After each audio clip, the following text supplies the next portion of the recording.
Hello and welcome back to my channel. So we are right now into third chapter of Microsoft Excel tutorial. In this chapter we will be looking at some of the very basic and important functions which are used in Microsoft Excel very often. So let's look at the content of this chapter.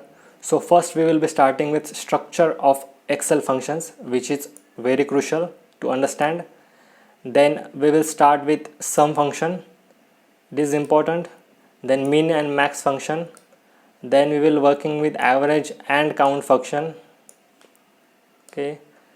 Then we will be using AutoSum commands, and there will be using of autofill to copy formula.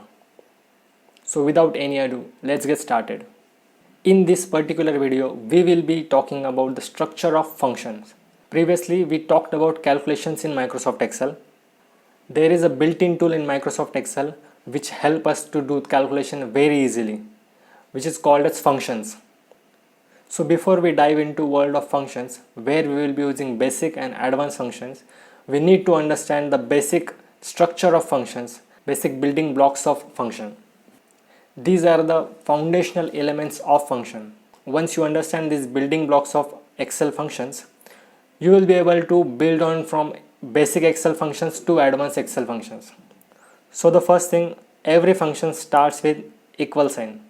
Whenever you put equal sign inside an Excel cell, it understands that it is a part of calculation. So whatever you will be typing after this will be a part of calculation. After equal sign, you have to put function. So the function can be anything like sum function, VLOOKUP function, count function. So after equal sign, you have to put a function. There are thousands of functions in Microsoft Excel. Some are very basic and some are really advanced. After function, Excel will ask you for arguments. So what kind of calculation you have to do? What are the range to be considered for these calculations? So for example, if we consider simple function of sum, here we can see equal sign, then the function sum, and then there is an argument in parenthesis. So here we have given range from A1 to A5. That means it will sum values from cell A1 to A5. So here we can see that only one argument is required.